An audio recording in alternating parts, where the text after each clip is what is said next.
अजितदादांनी पिंपरी चिंचवडच्या महानगरपालिकेच्या प्रचारामध्ये ते बोलले आणि त्यांचा बोलाचा उद्देश असा होता की ती देशातली सर्वात चांगली महानगरपालिका होती. एवढ्या मोठ्या त्याच्यावर फंड्स ज्यावेळेस अजितदादांजवळ असताना सर्वात श्रीमंत महानगरपालिका होती आणि 10 वर्षाच्या कार्यकाळात ज्यावेळेस भाजपची महानगरपालिकेवर पिंपरी चिंचवडच्या सत्ता असताना ती पूर्ण नेस्तनाबूत झाली.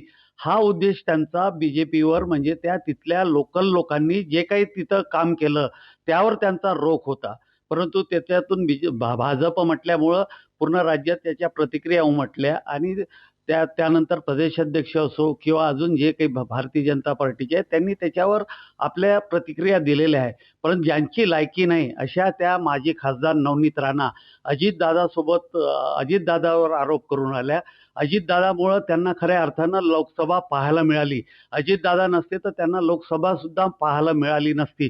प्रत्येक वेळेस विश्वासघातकी राजकारण करणाऱ्या ह्या ज्या नवनीत राणा आहे यांनी आपली पात्रता पाहावी व पात्रतेनुसार बोलावं. भाजपचे वरिष्ठ नेते आणि अजितदादा ते आपसात काय आहे ते पाहतील, परंतु आपली लायकी नसताना अजितदादावर थुंकणं हे त्यांना शोभत नाही. आणि त्यांना खऱ्या अर्थानं अजितदादांना मला जर रोखलं नसतं तर त्यावेळेस मी जर 2 महिने इथं लोकसभेच्या इलेक्शनमध्ये असतो तर त्या लोकसभा सुद्धा निवडून आल्या नसत्या. पुढच्या काळामध्ये त्या कशा कुठून निवडून येतात हे आम्ही चांगल्या पद्धतीनं पाहून घेऊ.